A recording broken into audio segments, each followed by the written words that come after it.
Hello. Welcome to the first week of my course, and in this video I am going to be getting you caught up on any of the basics of R that you either have never seen or you may have just forgotten.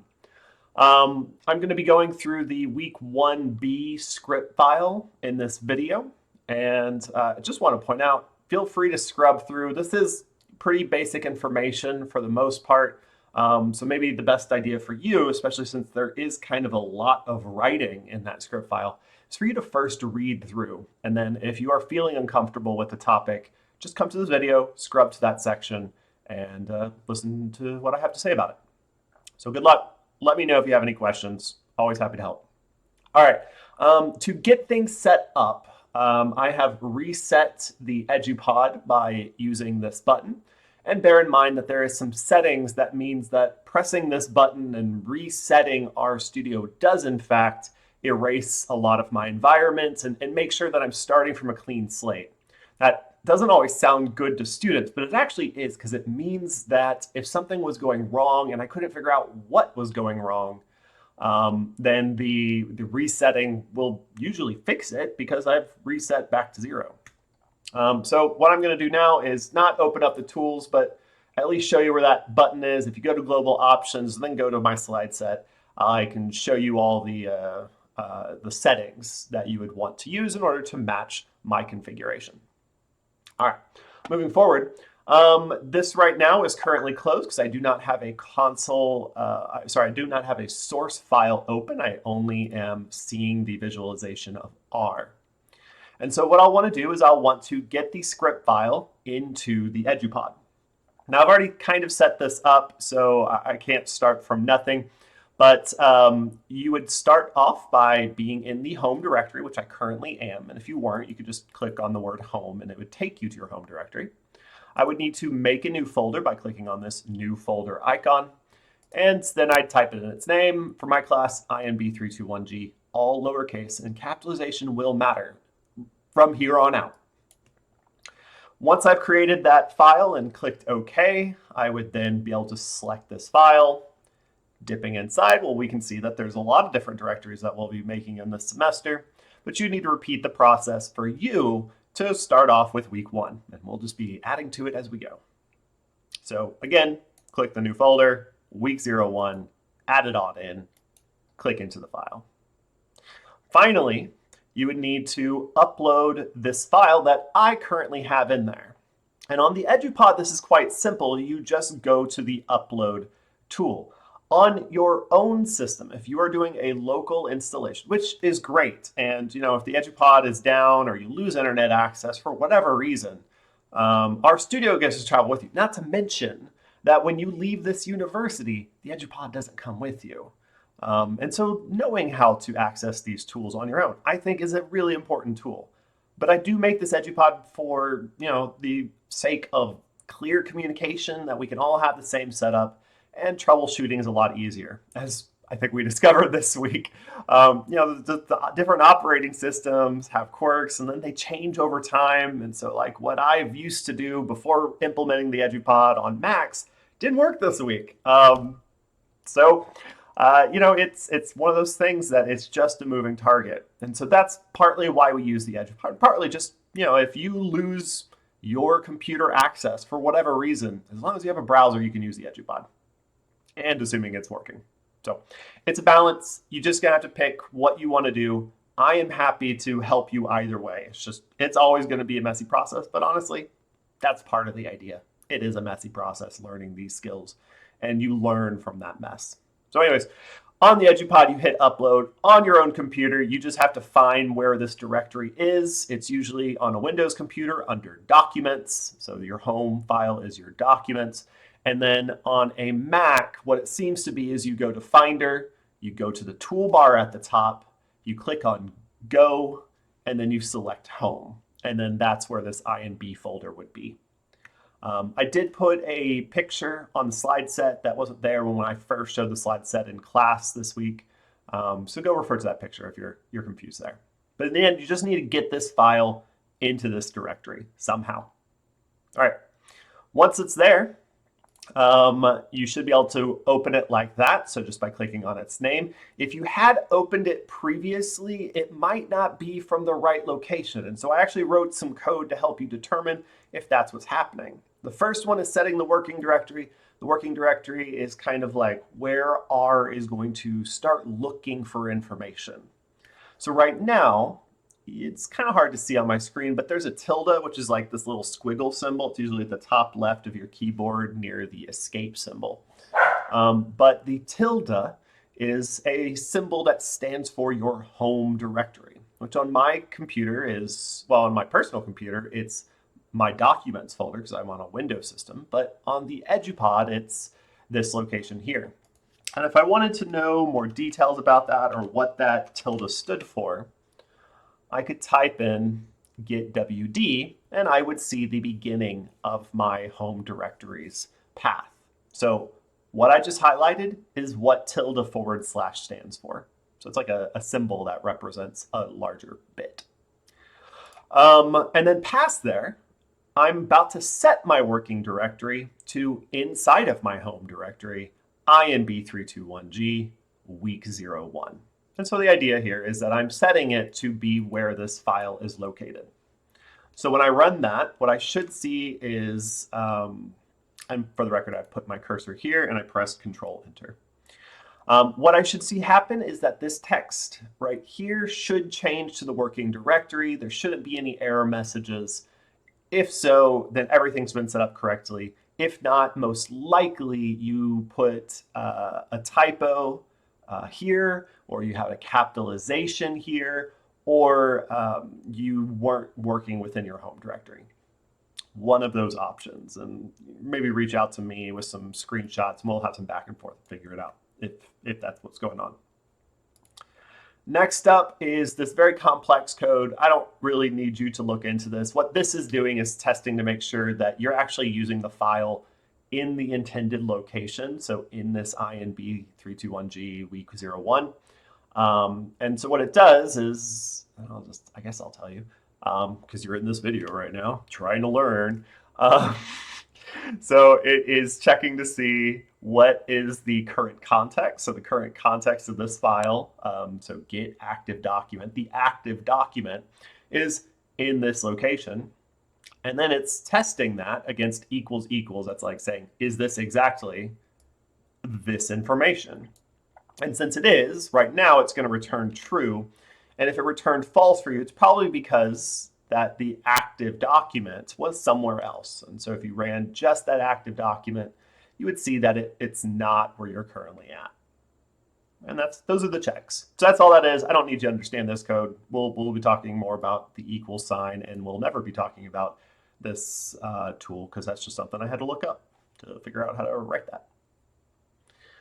Okay, so starting up with the notes. And for this, I'm going to make my screen a little bit bigger so that you can see everything.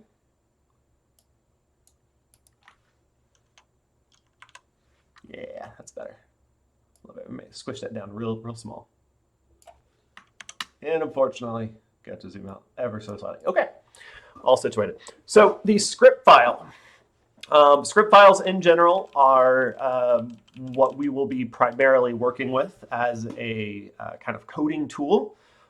These are actually just plain text files. They have lots of things, so that's what we're about to talk about. One of those capabilities is the ability to add comments, and this is ubiquitous to programming.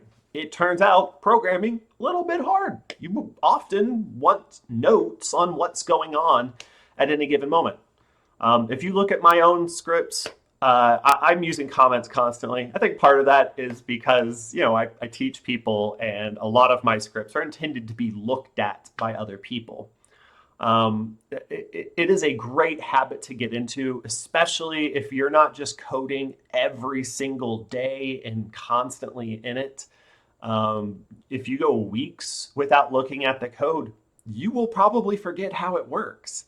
And oftentimes we spend a lot of time on a fairly small amount of code. And so, you really want to be able to just look at it and get right up to speed.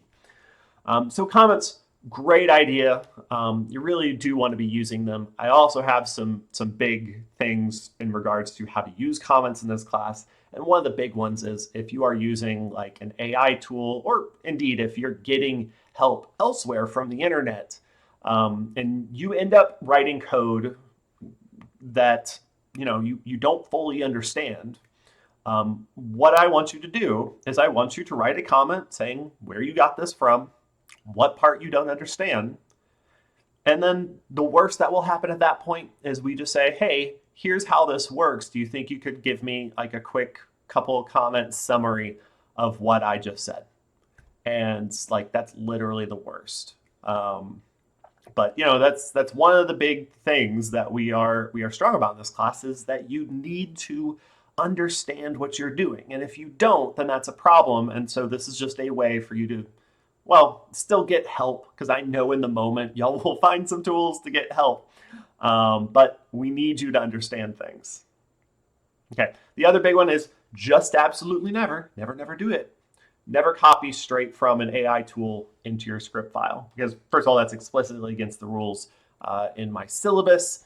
And also because, well, you're not going to learn as much that way. Like you having to internalize advice from an AI or from an online website and then implement it on your own. It's just a more educational process, and that's what you're here for.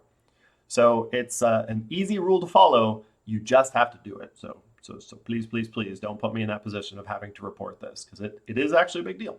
So don't do it. And let's see, so that was the big one. And then, when just using an AI tool, and I think we're all used to this, and you're going to be seeing some examples. What I want you to focus on is just never asking it how to do something. Ask it to explain examples of whatever you're trying to do. So if you're trying to figure out how to extract the column chromosome information from a data frame, ask it for explanations on how to extract from data frames. Don't ask it, how do I extract a column named chromosome from a data frame? Like, just try to give it minimal information to explain the concept more loosely. Like if you were talking to a professor who, wants to guide you to greater learning. And that's kind of the goal here, right? Is you're trying to learn this stuff. Okay, moving forward, use comments. Don't ask for just direct instructions. Ask for advice and explanations. And of course, never copy and paste out of, or please also don't copy my questions directly into these AIs. Use your own words. That's the important part. You gotta learn how to communicate this stuff. All right, table of contents. There's a little button right here. Boo, boo, boo, boo, boo, boo. Yeah, table of contents actually surprisingly useful. You can zoom around. It's actually made very easily. Anytime I have 4 on this left side or more, and I have at least 4 on the right side, I create this table of contents.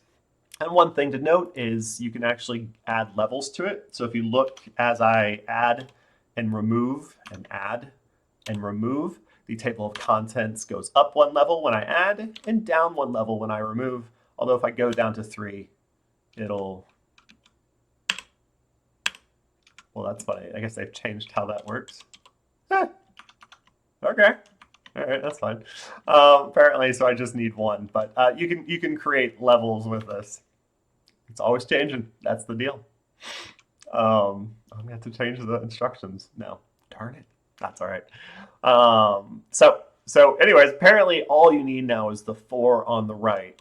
And then you add this, it'll add a layer. And then the number of comments you're putting on the left allows you to control the level of the comment. Sorry, the level of the header. That's what that question asks. All right, next up we have what makes this a script file? Not much. Script file is just a text file. Really what's making it a script and is acting like a script, and it's giving me all this nice color coding and allowing me to, write commands and hello. Oh, hello. Sorry. What's letting me write commands and then run them and getting all this contextual highlighting is the fact that, well, first of all, there's kind of two layers. The most important one is that I have told RStudio to interpret this as a script file. If I tell it to interpret it as, say, a text file, all that goes away. I no longer have my table of contents. If I tell it to interpret it as a Python file, my table of contents goes away, but there's still some contextual highlighting. And if I ran this, it would actually try to run it as if it was a Python script. But it's not a Python script, it is an R script. The way I told RStudio that it was an R script, without having to manually select it down here in this little button, is that I added what's known as an extension. That extension is simply a change to the file name. It doesn't change anything about how the file is encoded. And so what this encoding is like, how do I go from the zeros and ones, so the binary code that's stored on my computer. And if you're not aware, well, that's how information is stored on your computer. It's stored as a series of zeros and ones, which correspond to like no voltage and voltage. And those then are converted by the computer into the instructions that tell your computer how to do calculations. And then those instructions and the outputs from them are converted into something you can read using a system called Unicode, which is also known as the encoding system, also known as Unicode Transformation Format, or UTF. Lots of terms for it, but it's essentially the cipher, like the code that allows you to convert between the binary values and the symbols that you interpret on the screen. This is true for a lot of text files. So it's like how your messaging system works on your phone. It's how most emails are encoded. It's very, very common. And so really these files could be opened by anything. RStudio is not special in their ability to read an .r file. It's just allowing us these fancy tools when it does interpret a .r file, because it's interpreting as a script. That's it. So those are extensions. If you're not aware that you can view extensions, that actually turns out to be a really handy trick. I don't have a Mac, so I can't really show you, but I do have a Windows computer. I want you to see all my weird in-between files. Okay, so here is just a directory on a Windows system. In order to do this, let's see if I can make the screen. I can't really make it too much bigger, sorry. Here, there we are. What I'll do is I'll just go up here. I'll go to the details. Sorry, I will go to the options, and I can change to view file extensions. So I would not want to hide extensions. That's really the important part. Hiding extensions can be quite dangerous because, you know, if there's a file that has capabilities, you kind of want to know what those are. And so there's a bunch of other ways you can get this. I clicked view. I go to file name extensions. On an older like Windows 10 system, I showed some methods in class, but really in the end, you can just search for your version of Windows or your operating system in general, and you can just figure it out from there. For Mac, I did find a good link that I thought was pretty understandable, and I hope that will help you show file extensions for yourself. Move now. Next up, I have keyboard shortcuts because, well, frankly, you can't watch my fingers when I make these videos, but I am constantly using keyboard shortcuts, and so you should be aware of them. They make you go faster, they make you go more accurate, and they allow you to do stuff like that. Did you see that? How fast that was? Man, I'm so cool. Use them, love them, embrace this tricks. Okay, so what I'm doing right now is I am demonstrating how to run code. Now, in general, I do not recommend highlighting the code you want to run unless you're only wanting to run part of code. So like right now, I've highlighted the whole line. However, I would argue if you're trying to run a whole line of code, don't highlight anything, because what happens is you'll sometimes mess up on the syntax and stuff will be connected. And if you are highlighting code, you end up getting just parts of things. And that's when it gets really confusing, because then you like get stuck like this. And for the record, the solution to getting stuck is just press escape. And that plus became a prompt again. But that's one of the reasons why I don't really recommend y'all are always highlighting things. I know why your teachers may have some point told you to highlight things. However, as you start to write stuff, this is going to be, it can cause more issues than I think it solves.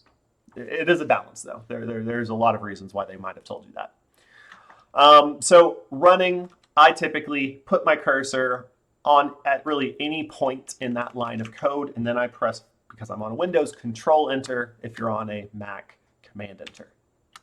When I do so, it runs the code by sending it to the console. Remember, the console is actually where you're communicating to R, which is doing all the important stuff. RStudio is just a visualization tool.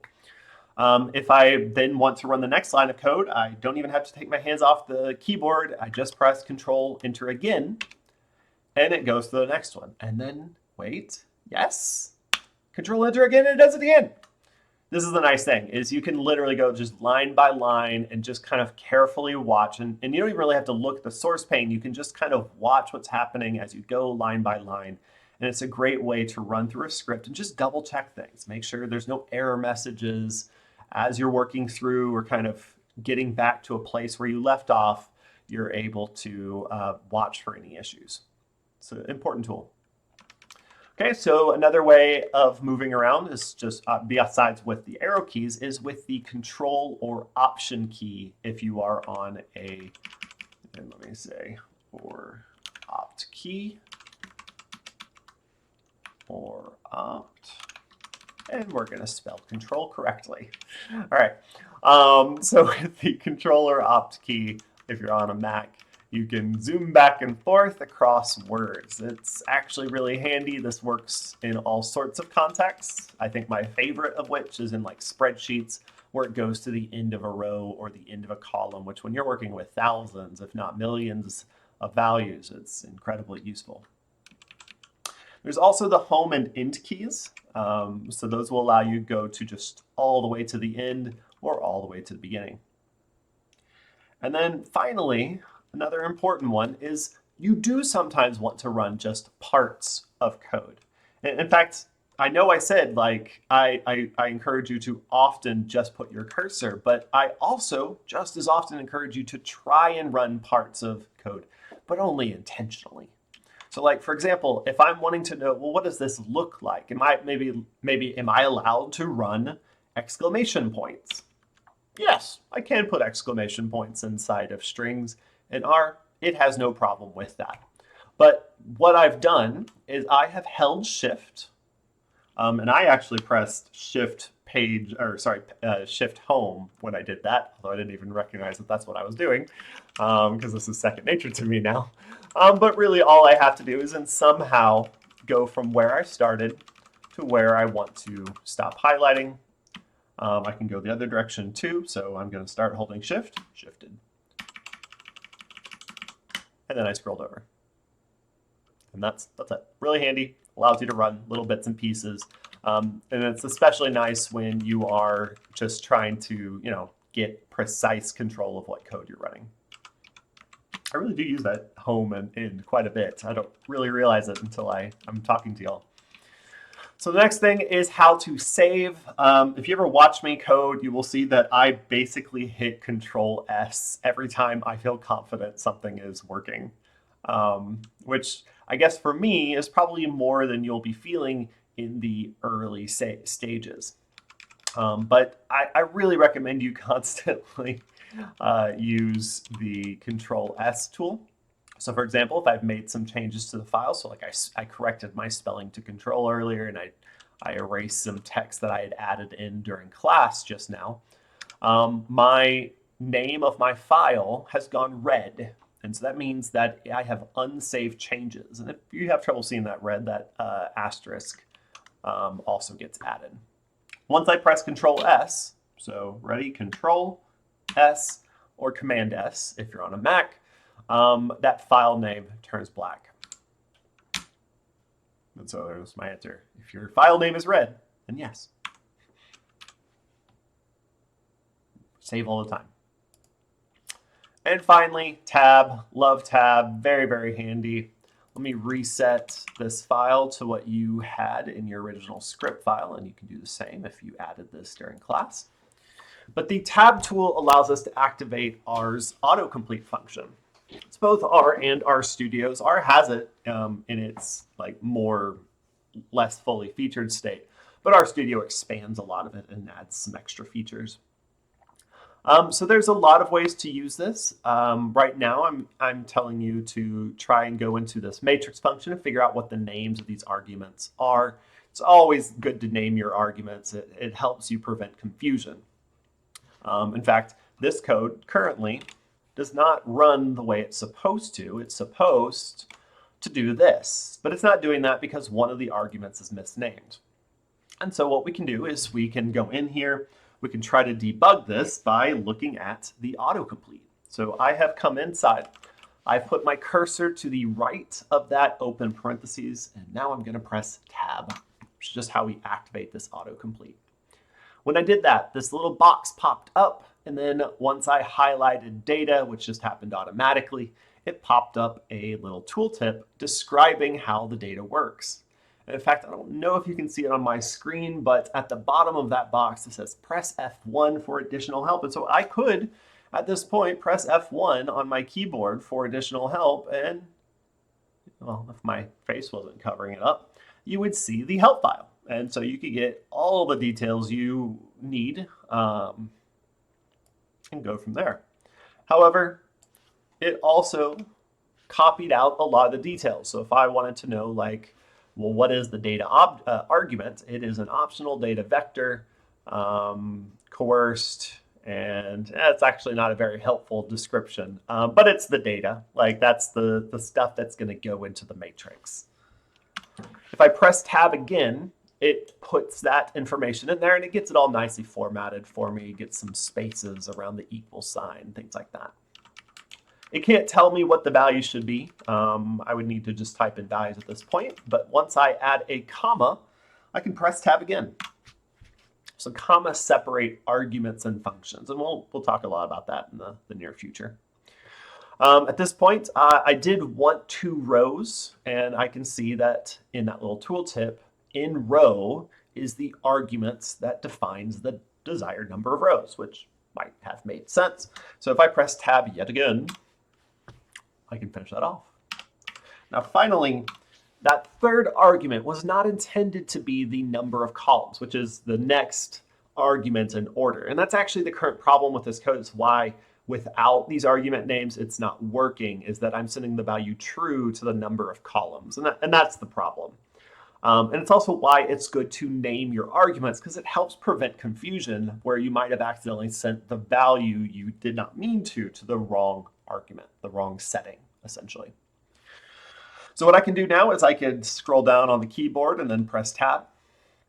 Alternatively, when I saw that my desired argument wasn't there, I could have gotten like part of the name of the argument. So if I type B, not B, and then press tab, by row would then come up.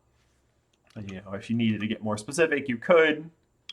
And eventually, it's the only option left. And so I can just press tab. I didn't have to wait. I could have, as soon as I saw that it was the right option, I could have pressed tab.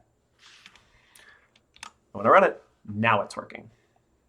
And this works at a lot of different stages. And if you watch my actual coding, in addition to just constantly pressing Control S, I'm constantly pressing tab.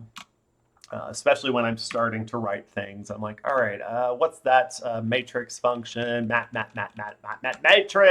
Matrix. And then I press tab, and I'm like, okay, give it some data, and then I give it a comma to separate arguments, and then well, let's make it 2 columns this time, and we will make, we'll make by rows false this time. Let's see what that looks like.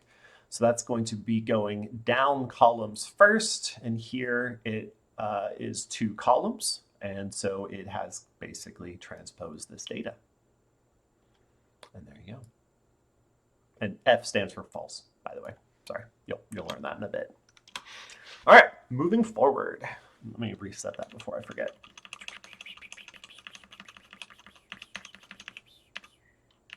Okay, done. Did you see my Control S? Let's just have it. All right, let's talk about our syntax. So syntax is just, well, in general, its syntax in the real world is also the same. It's like how you do the symbols, the order of words, the rules of communication. In programming language, this is often very specific.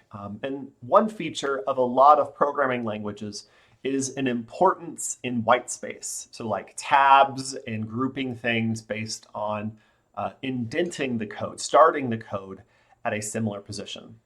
R is not like that, which is actually one of my favorite things because I hate spacing-based code because, I don't know, I mess up the spacing or I can't remember like how far to the right does this one need to be or to the left. For R, it largely does not matter. There's very few points where spaces will end up mattering at all, which I love. So for example, there's only some spaces in here that actually matter. I think you could probably predict which ones they are if you really look carefully, but the only ones that end up mattering are those in between hello and world, and that's because those have been captured by this quotation mark. So print is a function, it prints stuff off. Here's the beginning of the function, here's the ending of the function. Here's some white space that it does not care about. What would it interpret it as? It just ignores it. Here's some more white space it does not care about. What would it do? It doesn't. It just ignores it. And same for this space up here, because R largely ignores stuff. Now, there are some white space that do have more meaning. So for example, this line break does not have meaning. These spaces do not have meaning. But much like before, this line break does have meaning. And if I run this, I can see that although I don't see the line break, I see this \n. And \n is escape, is what that backslash is termed, and then in, which together represent new line. So what it's telling me here is hello, new line world. I just have to kind of understand how to read R. If I use the cat function, which is very similar to print, and it is just cats, although some people say it may have stood for concatenate, but this is a very old term. Cat just tries to do some different formatting than print, and when I use cat, I actually see that line break. In fact, I can. This isn't related to white space, but I can actually manually add that new line into a cat if I wish to, which I just think is kind of useful for y'all to know. One thing about white space is that if your screen does not have the view white space enabled, so that is right here under display and under code on the global options. If you don't have that set up, then you might not be able to see the white space. So I like being able to see that at all points. I also like the rainbow parentheses. So there's some great settings to add. All right, next up. You can even add, oh, I already said that. All right, function syntax. Almost to the end of the video. I sure hope this recording has gone well. It's my first of the year. So a function like cat and like print is just a reusable chunk of code. And so cat does a whole bunch of stuff behind the scenes. It interprets what you're looking at. It has additional settings. It has a setting called sep. The sep is how it separates different arguments you give it. So here it is going to take this argument, comma, this argument, a comma, this argument, and so on, including this argument, which happens to have a name called sep. Names for arguments go on the left side of an equal sign, and then the value goes to the right. And there's not a lot of ways to remember that other than just memorize it. Please just memorize that. Names for an argument go on the left, values on the right. But in the end, this is just giving it multiple settings. So what cat knows to do is it just takes however many arguments you give it and it concatenates them into a message. So here's what that's going to look like. Cat is like print because those were each separate arguments. And then this was one big argument. And so that's why there's no more hyphens after it.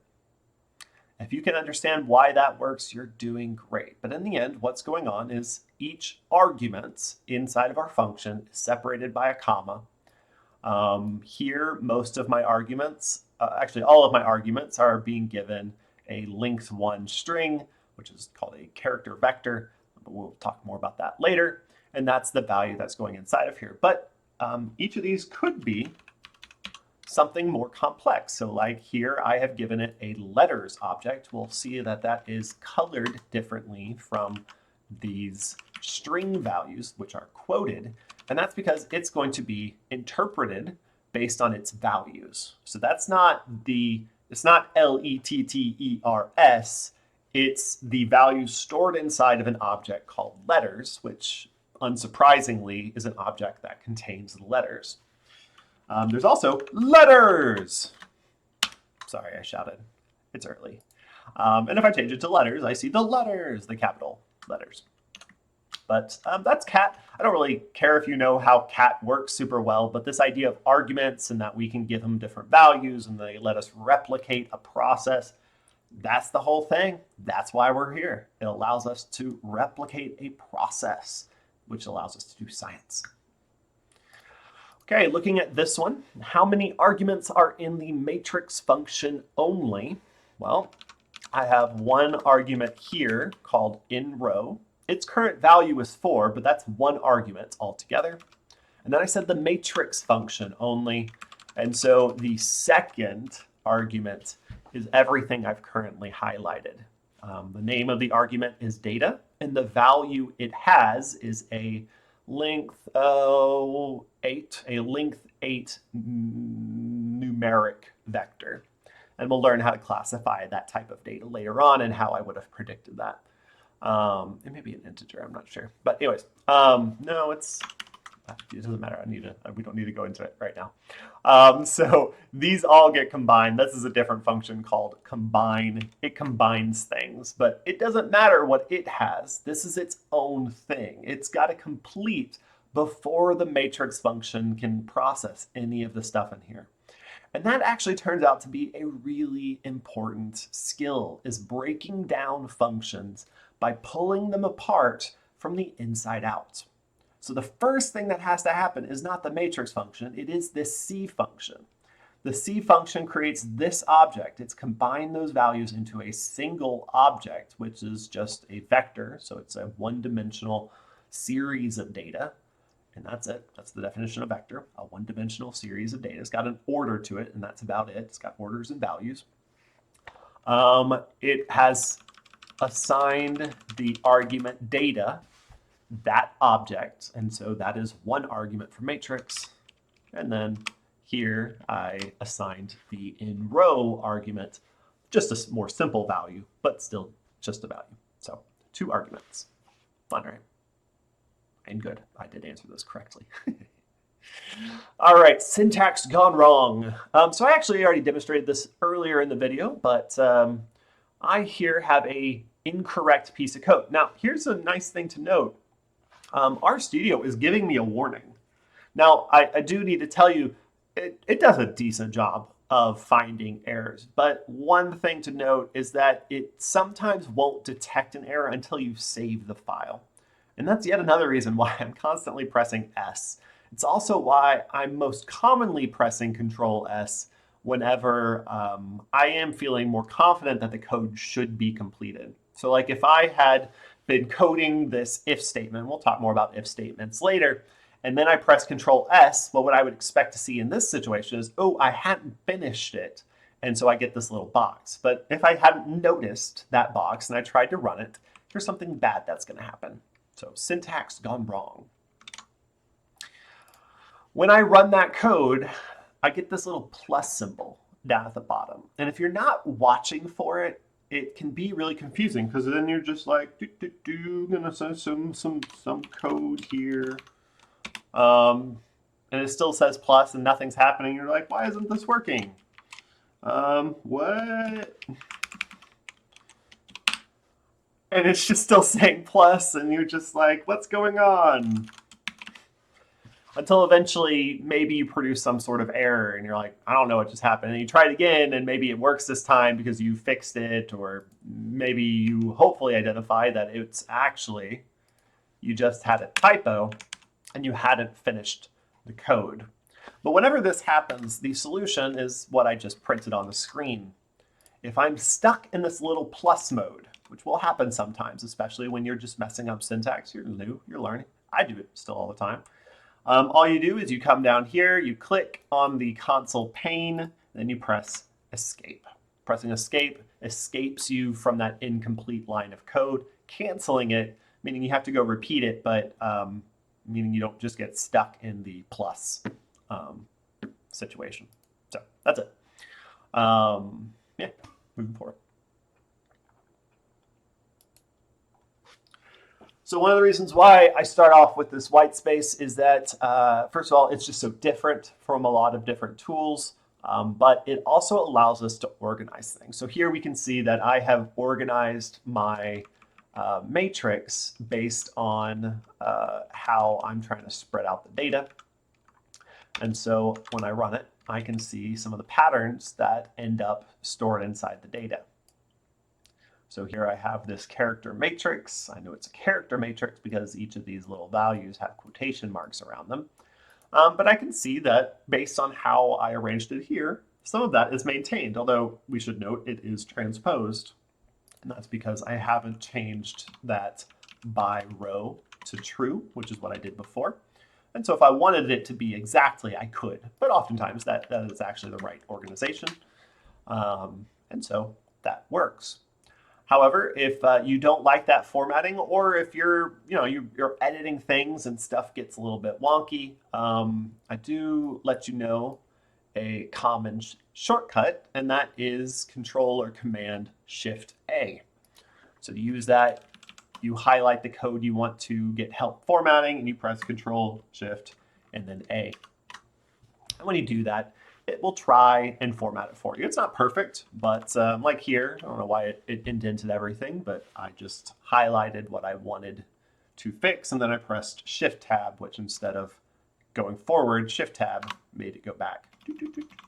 That's Tab, Shift Tab. Some more little handy tricks. This is just me pressing Control Z, probably Command Z on a Mac. Okay. So we will often be doing that. There are some other things to be concerned about in terms of syntax. So one thing is certain special characters do have meaning. So unlike a white space, I can't just include a backslash anywhere I want to. I will say this is mostly backslash. Backslash is a special symbol. It makes the next symbol get interpreted differently.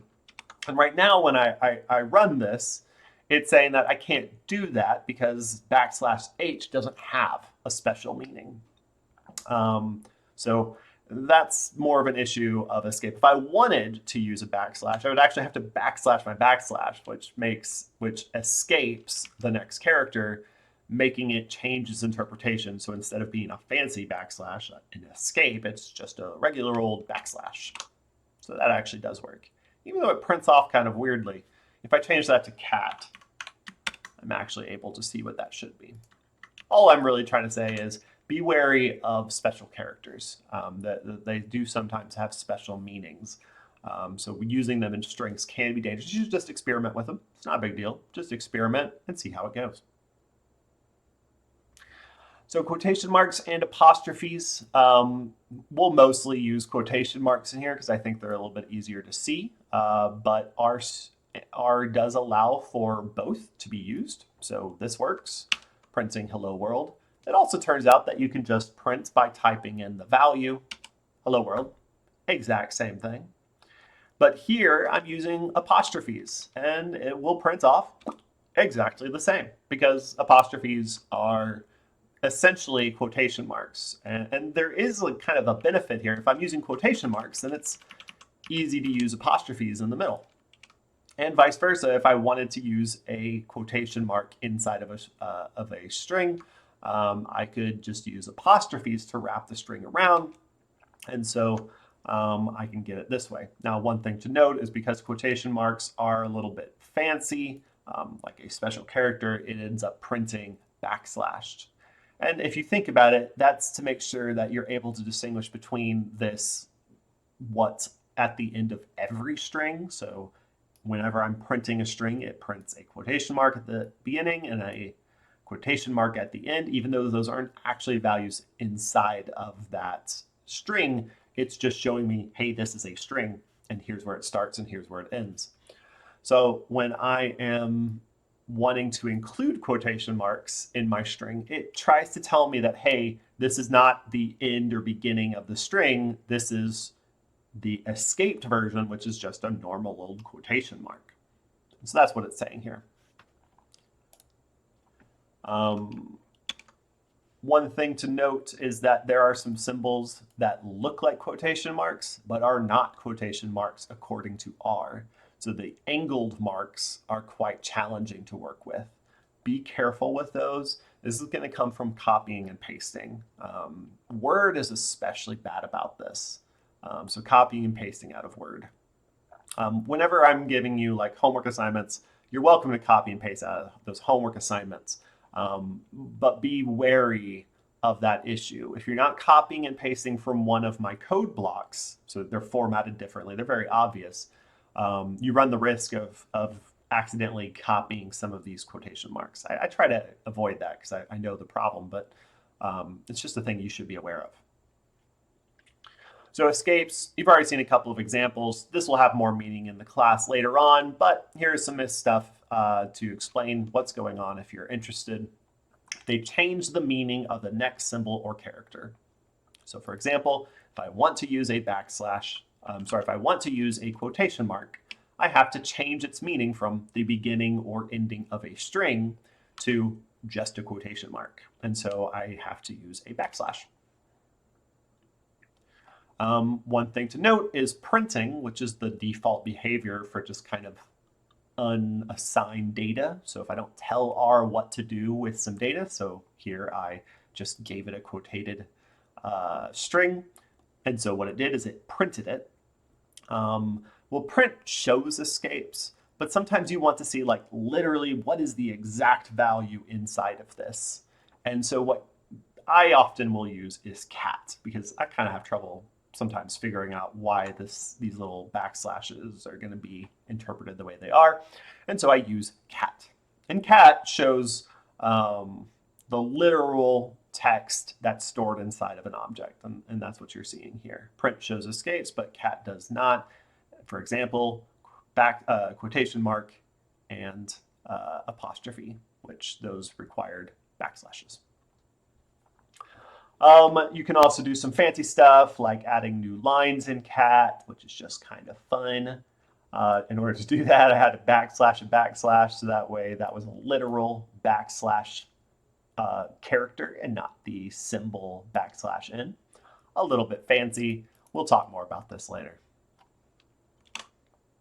See, I can backslash or backslash to make it a backslash. It's complicated. We'll talk about it later. All right, object definitions. So objects are referenceable collections of data that have properties and organization. So we'll be talking a lot about these properties. Really, I just need you to know that these objects are structured in memory in different ways. So like you can store letters in a different way than you store, say, a plot. And that makes sense, right? Like, how would you store a plot in memory in the same way you store letters? It wouldn't be very easy, at the very least. And so there's a lot of background here. This is where we will we will get the barest hint of some actual like computer science in this course. But for the most part, we will only ever need to vaguely worry about this because as we change how data is structured, some of their interactions change. And that's the real challenge here. So that's just the thing to keep in mind. Next week, we're going to be talking all about this.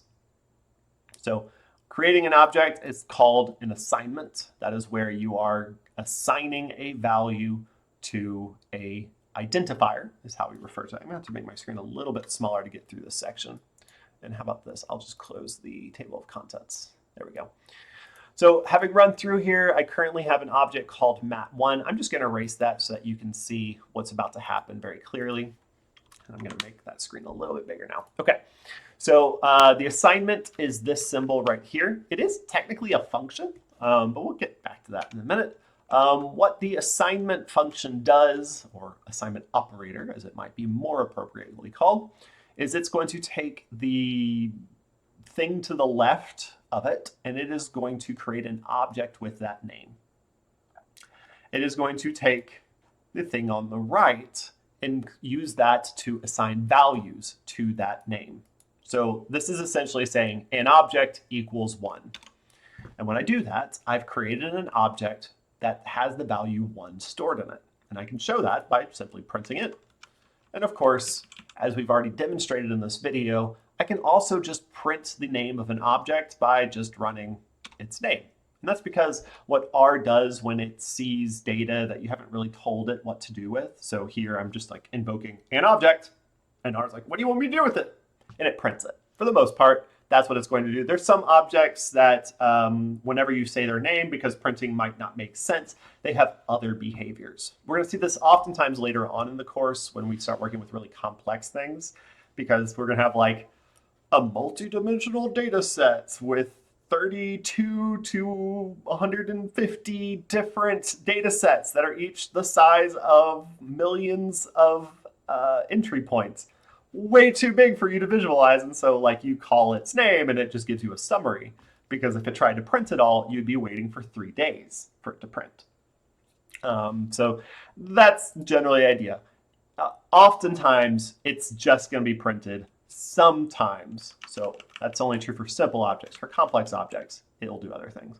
I often am not ever really calling print unless really I'm wanting to draw attention to the fact that I'm printing. I just say the name of the object. There is some caveats to that, but let's not go into it. Assigning values to an already existing object does overwrite it. So if you look in my environment and I run this code, hey, it's now become a 2. You can actually use a separate symbol as well, so it equals. Not tough, though. Jeez, Nolan. So I prefer the arrow symbol. There are some good reasons for that. The big one is that the equal sign is how we assign arguments in a function, but creating an object is a different process, and I like to be able to differentiate between those two processes. But this does work. So if I do this, it just overwrites it just like the arrow symbol did. So most of my assignments you're going to see like this, but technically this can assign as well. Okay, so functions are objects that do things. So functions are a type of object. Pretty much everything in R is a type of object. I've heard that there's some like caveats to that, but for the most part, anything we're interacting with is actually an object, at least underneath the hood.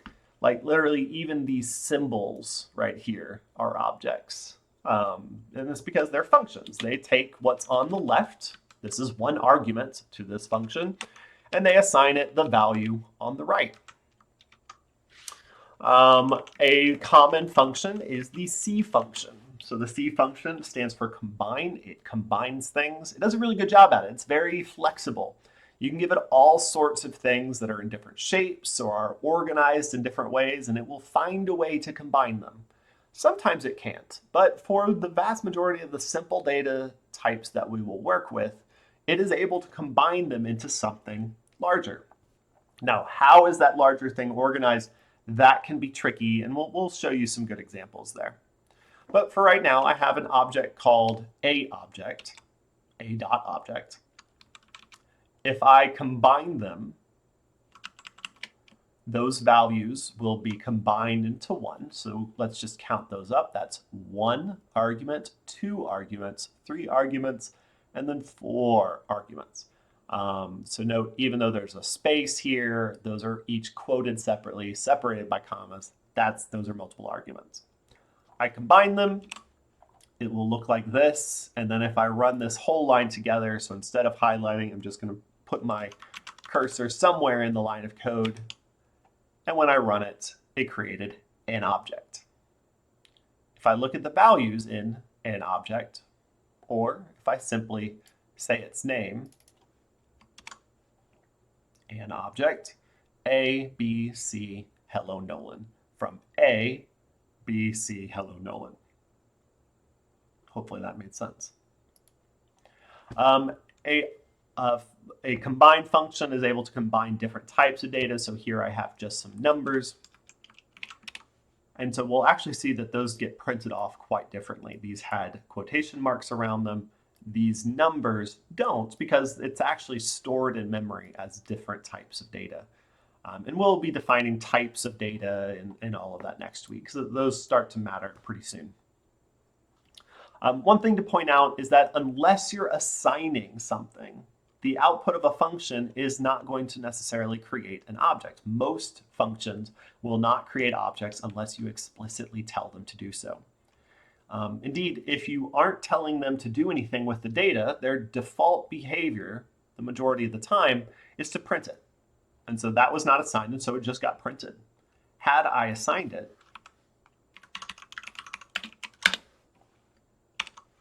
nothing got printed because that data, you told it what to do with that data. And that's just kind of the logic that R follows most of the time. Okay, so that catches us up to where we were supposed to be for class. And so I'm going to stop this video here. I sure hope that helped. If you've watched this whole video, good on you. Really, the most important part is just make sure you read through my comments. Take some time, try to process this information, and for goodness sake, experiment. Do some coding. Use your hands. You got this. I'll see you next week.